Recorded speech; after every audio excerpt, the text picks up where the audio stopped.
And some of you have thought of suicide. Some of you are in the darkest of darkest valleys. And I was there once too. I was 8 years old, depressed. 9 years old, even darker. At 10 years old, I came to the edge. And I thought to myself, there is no hope.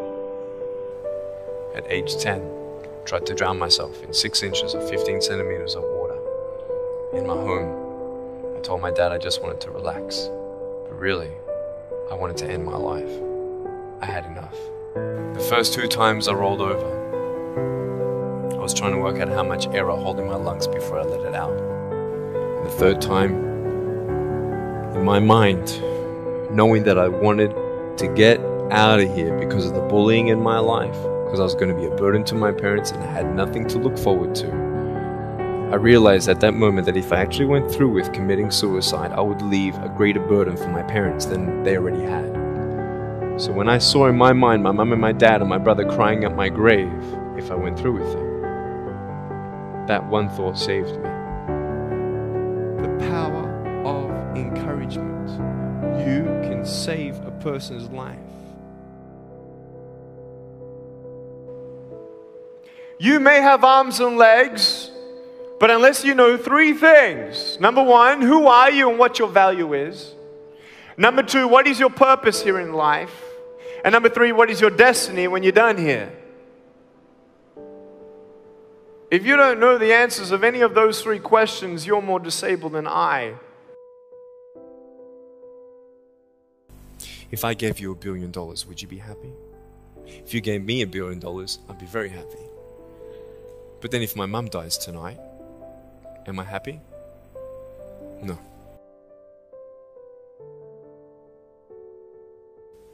Life is worth living when you find purpose. Nick, I don't know what my purpose is. I don't know. My parents want me to do this. My teachers want me to do that. My friends think that I should do this, and I don't know what to do. And you're torn, man. You don't know what to do. You have to make important decisions, man. You don't know what to do. Who do you believe? Follow your heart. If that's who you want to be, if that's what you want to do in life, then walk to it. One day at a time. You got to come to the truth of knowing who you are and why you're here. William Barclay, he said, the greatest 2 days in anyone's life, the day you were born and the day you knew why. I know that there are 1 billion people going hungry today. I know that this year 1 million people will commit suicide. It's 1 every 40 seconds. So many people tease each other. Oh, you know, you're too short, you're too tall, you look whatever. Different hair and all that. It doesn't matter. See, the thing is, when you're in school, when you're growing up in life, it actually sort of matters to people how you look. And then it matters to you because it matters to others. Why? Why does it matter how you look? Because if they don't like you, then who will? If they don't accept you, then who will? I know so many teenagers who look themselves in the mirror and wish that they had a different body. I want to ask you, what are you going to believe? Are you going to believe in yourself? Are you going to believe everybody else's judgment on you? Are you going to believe people when they say that you're a failure?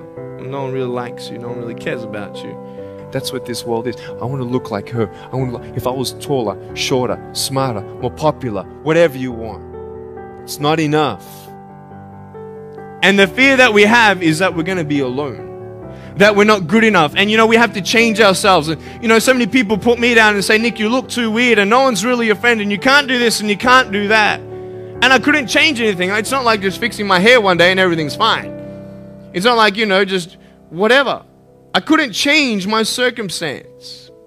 I couldn't just one day wake up and say, hey, give me arms and legs. I need arms and legs. But it was so hard because people put me down. And I started believing that I was not good enough. I started believing that I was a failure. that I'll never ever be somebody who people would like or people would accept. And it was so hard, man. I thought to myself, I can't go on the soccer field like everybody else, and I can't ride my bike, and I can't skateboard, and all these sort of things. And I started getting depressed. I thought, what kind of purpose do I have to live? I mean, are you just here to live to die? I mean, is there not a purpose for me? Is there not a purpose in life? And I had questions and no answers. And I asked my mum and dad, why did this happen? I asked doctors, why did this happen? And they don't know. There are some things in life that are out of your control that you can't change and you got to live with. The choice that we have, though, is either to give up or keep on going.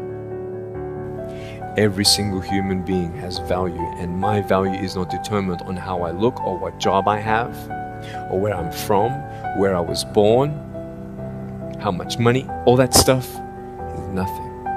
And it's funny how the friends around you sort of determine who you are. You change yourself. You come to school. And everybody swore around me at high school, so I started swearing. Why? Because it's the cool thing to do. Everybody swears. So I don't want to be left out. And I want to be accepted, so I started swearing. You go to a party, everybody's drinking, so you drink. Why? Well, everybody else around me is doing a big deal. And you start losing yourself, and you start putting your security in temporary things. You start putting your happiness in things that won't last. You can get drunk all you like, but in the morning, you're going to be sober with a headache with the same problems. Nick, you're not good enough. Nick, just give up. Nick, you're never going to get a job. You won't get married. You can't even hold your wife's hand. What kind of a father are you going to be if you can't even pick up your kids when they're crying?